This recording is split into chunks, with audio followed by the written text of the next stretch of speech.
नमस्कार दोस्तों, मैं राजेश सिंह। आप सभी को मेरे चैनल डिवोशनल ज्ञान समुद्रम में स्वागत है। मैं पुनः अपने प्रिय दर्शकों के लिए एक नई और रोचक कहानी लेकर उपस्थित हुआ हूँ, जिसका शीर्षक है ययाति की कहानी। प्रिय साथियों, यदि यह कहानी अच्छा लगे तो इस चैनल को लाइक, सब्सक्राइब और कमेंट अवश्य करें, जिससे मैं आपके लिए नई और रोचक कहानी लेकर आता रहूं। तो चलिए दोस्तों, अब हम सभी इस कहानी को संक्षिप्त में श्रवण करें। ययाति की कथा महाभारत के आदि पर्व में श्रीमद् भागवत महापुराण और मत्स्य पुराण से लिया गया है। यह कथा अथवा कहानी एक ऐसे राजा की है जो सांसारिक भोगों का आदी होता है। वह स्वयं अपने ही पुत्र की जवानी मांगकर भोगों को भोगते हुए हजारों वर्ष बीत जाता है, फिर भी उसे भोगों से तृप्ति एवं संतुष्टि नहीं मिलती। इसलिए कहा गया है कि सांसारिक उपभोग और वासना से कभी तृप्त नहीं होती।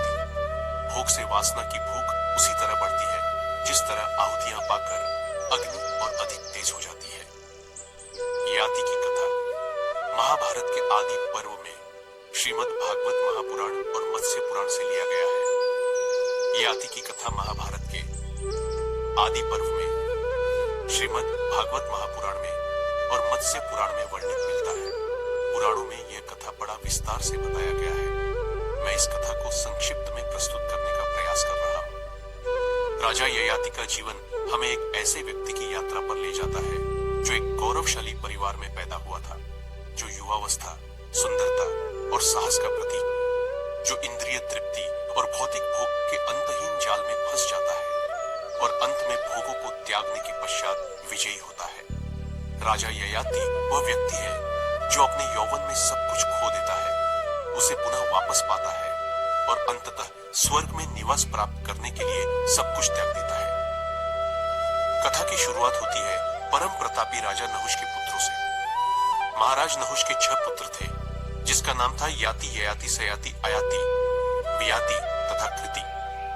ययाति राजा नहुष के दूसरे पुत्र थे। ययाति के बड़े भाई याति के संन्यास लेने के बाद ययाति को राजा के पद पे राज्याभिषेक किया गया। राजा ययाति चंद्रवंशी राजा थे। असुरों के राजा वृषपर्वा की पुत्री का नाम शर्मिष्ठा था और असुरों के गुरु शुक्राचार्य जी की पुत्री का नाम देवयानी था। शर्मिष्ठा और देवयानी के बीच मित्रता थी। एक दिन शर्मिष्ठा बाकी राजकुमारियों के साथ वन विहार के लिए जा रही थी। जाते समय उन्होंने गुरुपुत्री देवयानी को भी अपने साथ ले लिया। हजारों सखियां उपवन में टहल रही थी। वहां सुंदर पुष्पों से लदे हुए अनेक वृक्ष, कमल से खिले सरोवर और भौरों की गूंज सुनाई दे रही थी। यह बड़ा ही मनोरम दृश्य था। सभी राजकुमारियां सरोवर में खेल रही और स्नान कर रही थी। वे सभी निर्वस्त्र थी। उसी समय भगवान शंकर और पार्वती जी वहां से निकल रहे थे। उन्हें देखकर सभी कन्याएं सकुचा गईं, दौड़ पड़ी और अपने अपने वस्त्र पहनने लगी। शीघ्रता के कारण देवयानी के हाथ में शर्मिष्ठा का वस्त्र आ गया और उन्होंने वही पहन लिया। यह देखकर राजकुमारी शर्मिष्ठा ने क्रोधित होकर कहा, तुम्हारी हिम्मत कैसे हुई? हमारे पुरोहित की कन्या होकर तुमने राजकुमारी का वस्त्र कैसे धारण कर लिया? इस बात को लेकर दोनों के बीच विवाद हो गया। देवयानी ने उत्तर दिया, तू ज्यादा बढ़कर मत बोल। क्या तू मेरे पिता शुक्राचार्य जी को जानती है? वे तुम्हारे पिता के गुरु हैं और तपोबल से पूरी सृष्टि का संचालन कर सकते हैं। वे परम पुरुष परमात्मा के समान हैं और निरंतर परमात्मा की स्थिति में रहते हैं। बड़े बड़े लोकपाल जिनकी वंदना करते हैं, हम उन तपस्वी की पुत्री है। तेरे पिता हमारे शिष्य है और तू हमारे शिष्य की पुत्री है। देवयानी की इन बातों को सुनकर शर्मिष्ठा क्रोध से तिलमिला उठी और तीखे वचन बोलने लगी। शर्मिष्ठा ने अपनी राजकुमारियों को आदेश दिया, इस गुरुपुत्री को उठाकर कुएं में फेंक दो। राजकुमारियों ने शर्मिष्ठा का आदेश मानते हुए देवयानी को कुएं में फेंक दिया और सब वहां से चली गई। एक दिन चक्रवर्ती सम्राट ययाति जंगल में शिकार करने गए। प्यास लगने पर वे एक कुएं के पास पहुंचे। उनके सेवकों ने बताया कि कुएं में कोई है। महाराज ययाति ने एक वस्त्र नीचे फेंककर और हाथ देकर उस व्यक्ति को बाहर निकाला। बाहर आने पर उन्होंने देखा कि वह और कोई नहीं बल्कि निर्वस्त्र देवयानी थी। देवयानी बेहद संकोच में थी। ययाति ने कहा, देवी, मैंने केवल आपको बचाने के भाव से यह किया है। इस पर देवयानी ने उत्तर दिया, आज तक मेरा हाथ किसी ने नहीं पकड़ा। आप यह सुनकर चौंक जाएंगे कि मैं कौन हूँ। मैं गुरु शुक्राचार्य की पुत्री देवयानी हूँ। यह सुनकर महाराज ययाति के होश उड़ गए। उन्होंने सोचा कि इतने बड़े ब्रह्म ऋषि की पुत्री को निर्वस्त्र अवस्था में स्पर्श करने के कारण उन्हें श्राप मिल जाएगा। ययाति ने कहा, देवी, मैंने केवल आपको बचाने के उद्देश्य से स्पर्श किया। देवयानी ने उत्तर दिया, डरो मत, मुझे पहले ही एक श्राप मिला है कि कोई ब्रह्म ऋषि मुझे अपनी पत्नी के रूप में स्वीकार नहीं करेगा। केवल एक क्षत्रिय राजकुमार ही मुझे अपनाएगा। यह मुझे भली भांति याद है, इसलिए मैं तुम्हें पति रूप में वर्ण करती हूँ। ययाति को यह शास्त्र प्रतिकूल संबंध स्वीकार नहीं था, लेकिन जब उन्होंने देखा कि स्वयं देवयानी यह कह रही हैं और उन्हें ऐसा श्राप मिला है, तो उनके मन से देवयानी को स्वीकार कर लिया। साथ ही देव सुंदरी देवयानी का सौंदर्य देखकर भी उनका हृदय पिघल गया। ययाति ने कहा, यदि भगवान शुक्राचार्य जी इस संबंध के लिए सहमत हो तो मुझे भी यह स्वीकार है। ययाति देवयानी को वहीं छोड़कर चले गए और मन में निश्चय किया कि जब भगवान शुक्राचार्य स्वयं देवयानी को लेकर आएंगे तभी वे उन्हें अपनी पत्नी के रूप में स्वीकार करेंगे। देवयानी रोती हुई अपने पिता शुक्राचार्य जी के पास पहुंची और उन्हें सारी घटना सुनाई, कैसे शर्मिष्ठा ने राजकुमारियों से कहकर उसे कुएं में फेंकवा दिया था। देवयानी की बात सुनकर शुक्राचार्य जी क्रोधित हो गए और बोले, इस लड़की ने मुझे साधारण पुरोहित समझ लिया है। क्या वह नहीं जानती कि मैं अपनी इच्छा से नया संसार भी रच सकता हूँ? शुक्राचार्य जी ने देवयानी को साथ लिया और कहा, चलो, ऐसे राजा के राज्य में अब नहीं रहना। जब वृषपर्वा को यह बात पता चली कि अगर गुरु शुक्राचार्य जी नाराज हो गए तो उनके राज्य का विनाश निश्चित है, वह तुरंत उनके चरणों में गिर पड़ा और क्षमा मांगने लगा। शुक्राचार्य जी ने कहा, मैं अपनी पुत्री का अपमान सहन नहीं कर सकता। यदि तुम चाहते हो कि मैं यहाँ रुकूं, तो वही करो जिसमें मेरी पुत्री संतुष्ट हो। वृषपर्वा ने विनम्रता से कहा, महाराज, आपकी आज्ञा का पालन होगा। कृपया बताएं, आपकी पुत्री क्या चाहती है?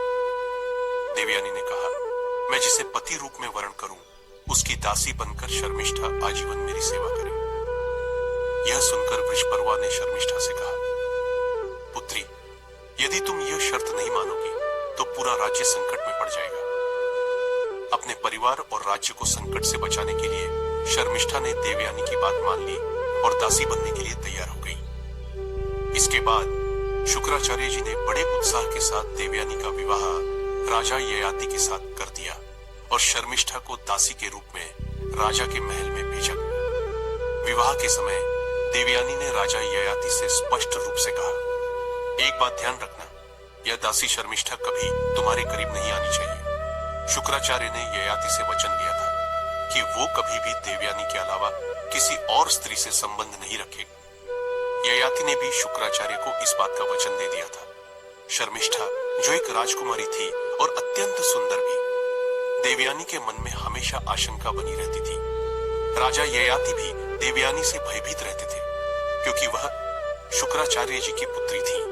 विवाह के कुछ समय बाद देवयानी गर्भवती हो गई। जब ये बात शर्मिष्ठा को मालूम हुई तो वह देवयानी से ईर्ष्या करने लगी। वह सोचती, काश मेरी विवाह राजा ययाति से हुई होती। शर्मिष्ठा राजकुमारी थी, लेकिन एक दासी का जीवन व्यतीत कर रही थी। शर्मिष्ठा राजा ययाति के महल के पीछे कुटिया में रहती थी। उसने सोचा कि वह राजा ययाति को अपने सुंदर रूप से आकर्षित करके अपना बनाकर जीवन के सभी सुख प्राप्त करेगी। अपनी योजना के अनुसार शर्मिष्ठा ने देवयानी से छुपकर ययाति को आकर्षित करने का प्रयास करने लगी। एक दिन ययाति शुक्राचार्य को दिया हुआ वचन भूलकर दासी शर्मिष्ठा से संबंध बना लिया। एक दिन देवयानी वन में घूम रही थी। उन्होंने देखा कि वहां 3 राजकुमार राज चिन्हों से युक्त खेल रहे थे। यह देखकर देवयानी को थोड़ा आश्चर्य हुआ। उन्होंने सोचा, चक्रवर्ती सम्राट महाराज ययाति के तो केवल 2 पुत्र हैं जो मुझसे उत्पन्न है। यह राजकुमार जैसे प्रतीक धारण किए हुए बालक कौन है? देवयानी उनके पास गई और पूछा, तुम्हारे पिता कौन है? बालकों ने उत्तर दिया, हमारे पिता महाराज चक्रवर्ती सम्राट ययाति हैं। देवयानी ने फिर पूछा, तुम किसके पुत्र हो? बालकों ने कहा, हम माता शर्मिष्ठा के पुत्र हैं। यह सुनते ही देवयानी का क्रोध चरम पर पहुंच गया। वह गुस्से से भरकर घर छोड़कर सीधे अपने पिता शुक्राचार्य जी के पास चली। महाराज ययाति उनके पीछे पीछे गए और माफी मांगने की कोशिश करते रहे, पर देवयानी ने उनकी कोई बात नहीं सुनी। जब देवयानी शुक्राचार्य जी के पास पहुंची तो उन्होंने पूछा, क्या हुआ पुत्री? देवयानी ने क्रोध में कहा, पिताश्री, इस स्त्री लंपट ने मेरी आज्ञा का पालन नहीं किया। इसने दासी शर्मिष्ठा से संबंध बना के 3 पुत्र उत्पन्न किए हैं। इन्होंने अपने वचन को तोड़ दिया है। पिताजी, इसे दंड दीजिए। शुक्राचार्य जी ने देवयानी से पूछा, इन्हें क्या दंड दिया जाए? देवयानी ने क्रोध में कहा, इनके शरीर में बुढ़ापा आ जाए और यह स्त्री सहवास योग्य न रहे। देवयानी की बात सुनकर शुक्राचार्य जी ने अपने तपोबल से शाप देकर महाराज ययाति को तुरंत बूढ़ा कर दिया। ययाति का शरीर वृद्ध हो गया और उनकी सारी शक्ति क्षीण हो गई। इसके बाद ययाति ने देवयानी से प्रार्थना करते हुए कहा, मैं आज तक विषय भोग करते करते भी तृप्त नहीं हुआ। बिना तृप्ति के वैराग्य नहीं होता। कृपा करके मेरा बुढ़ापा वापस ले लो, ताकि मैं जीवन का आनंद लेकर संतोष प्राप्त कर सकूं। ययाति की बात सुनकर देवयानी का गुस्सा कुछ शांत हो गया।